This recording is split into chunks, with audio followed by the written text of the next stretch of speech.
साथियों, किस्मत मेरी मुट्ठी में नामक वीडियो में आपका एक बार फिर से स्वागत है। साथियों, पिछले वीडियो में मैंने आपको श्री यंत्र के बारे में बतलाया था और आज के वीडियो में मैं आपको श्री यंत्र, जिसको श्री महालक्ष्मी यंत्र भी कहते हैं और बीसा यंत्र भी कहते हैं, इसके बारे में मैं आपको बतलाऊंगा। बीसा यंत्र क्यों कहते हैं इसके बारे में भी बतलाऊंगा।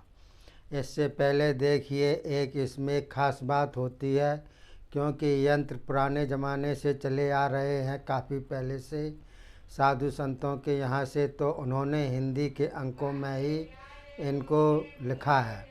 आजकल अंग्रेजी के अंक चल गए हैं, किसी किसी को हिंदी और अंग्रेजी के अंकों में भेद पता नहीं चलता है, उसके लिए मैंने यहाँ पर लिख दिया है। देखिए, ये हिंदी के अंक बने हुए हैं, ये अंग्रेजी के अंक बने हुए हैं। एक को यहाँ ऐसे लिखते हैं, दो को इस प्रकार से, तीन को, चार को, ऐसे ये हिंदी के अंक लिखे हुए हैं। इसी अंकों के पर आधार पर ये यंत्र बनते हैं। दूसरी बात यह है कि विशेष दिन में इनको निर्माण किया जाता है अपने हाथ से ही। अगर भोजपत्र पर कर रहे हैं तो निर्माण करिए, और अगर बाज़ार से लाए हैं तो आप जिस दिन करना है उससे विशेष मुहूर्त वाले दिन ही आप इसको घर पर ला कर के पूजा पाठ करिए और स्थापित कीजिए। दिनों के मैंने लिख दिए हैं इस बोर्ड पर, देखिए शुभ दिन लिख दिए हैं 27 तारीख को 8वें महीने में और 2022 जो सन चल रही है इसमें।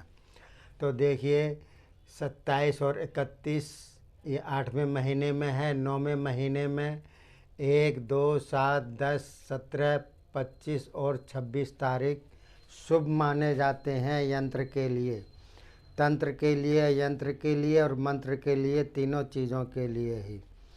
और देखिए, बीसा यंत्र के बारे में बतलाते हैं, जिसके पास हो ये बीसा उसका क्या करे जगदीशा। तो ये कहावत चरितार्थ है पहले से ही, और ये सही भी है।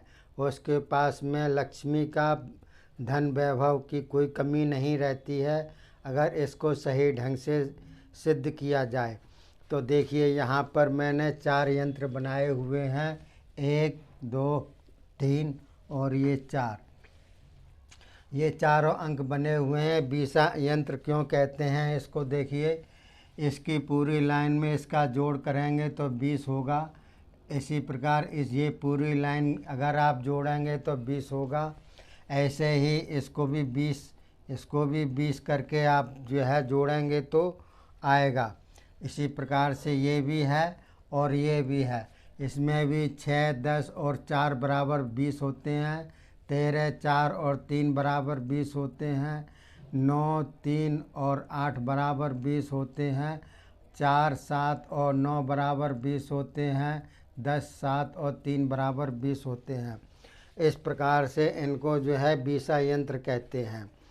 और देखिए साथियों, इसको कैसे करते हैं, पूर्व दिशा की ओर मुँह करके और पीले कपड़े पर रख कर के इसको ओम श्री महालक्ष्मी नमः, ओम श्री महालक्ष्मी नमः, ओम श्री महालक्ष्मी नमः करके मनी मन में इसको जो है निर्माण किया जाता है। अगर आप भोजपत्र पर निर्माण कर रहे हैं तो बाज़ार से जहाँ पूजा का सामान मिलता है वहाँ से आप भोजपत्र लाइए 4x4 का, लेकिन ये कटा फिटा नहीं होना चाहिए और दाग धब्बे उसमें नहीं लगे होने चाहिए, बिल्कुल साफ़ होना चाहिए। और घर पर ही आप शीशे का फ्रेम लाइए और अपने हाथ से ही उसको मढ़िएगा और पीले कपड़े के ऊपर आसन पर उसको बैठाल करके धूप दीप नैवेद्य के द्वारा उसकी पूजा कीजिए, जैसे कि मैंने पहले भी आपको बतलाया है।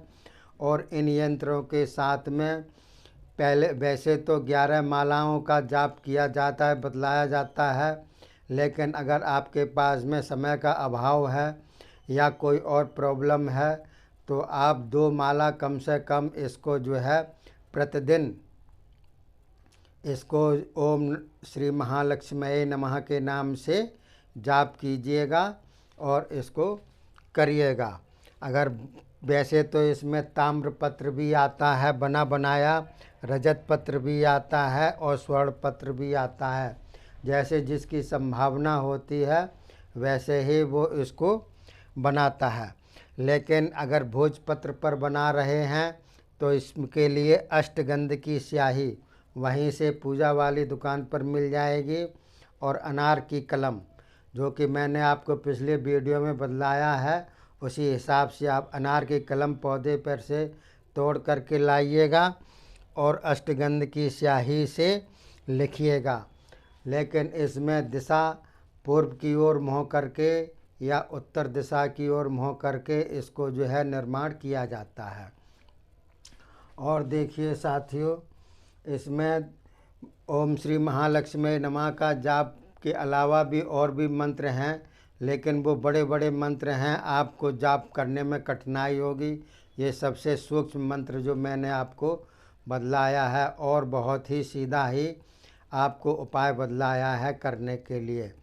1 साल के अंदर जो है इसका प्रभाव बहुत बढ़िया निकलने लग जाता है।